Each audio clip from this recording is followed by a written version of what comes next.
First of all, we must recognize that God governs in the affairs of men.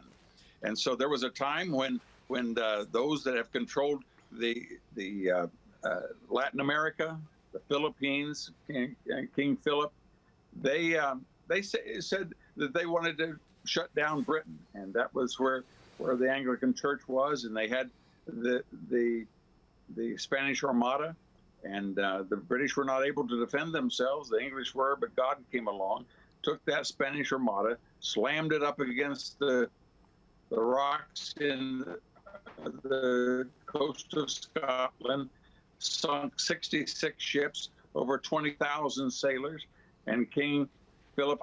And from that, had that not happened, there would have been no Anglican Church, which means there would have been no Puritans. Had there been no Puritans, there would have been no Pilgrims. If there had been no Pilgrims, there would have been no Mayflower Compact. Had there been no Mayflower Compact, there would have been no America. So we can go through time after time throughout history where God has exerted himself.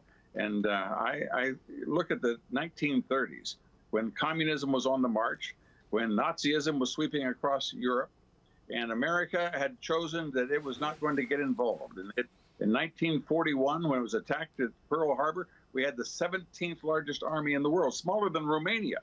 And we just completed maneuvers in Louisiana using cardboard tanks and wooden guns. And that's why the Japanese said that they felt they could attack us. Well, at that point, you had reason to be distressed and disappointed. 1941, nothing. 1942, 1943. Finally, in 1944, we landed at D-Day and began to march and began to lose thousands and thousands of soldiers. Now, if you had your nose buried in the picture right at this moment, and you couldn't back off and see what was going on, then you could say, "Isn't this terrible where we are?" But if you had the perception as to what was happening, you could say, "Oh, but we're a fourth the way to Berlin. We're halfway to Berlin. We're three-fourths the way to Berlin. We're making progress." I could use example after example throughout history. Let's do that right now.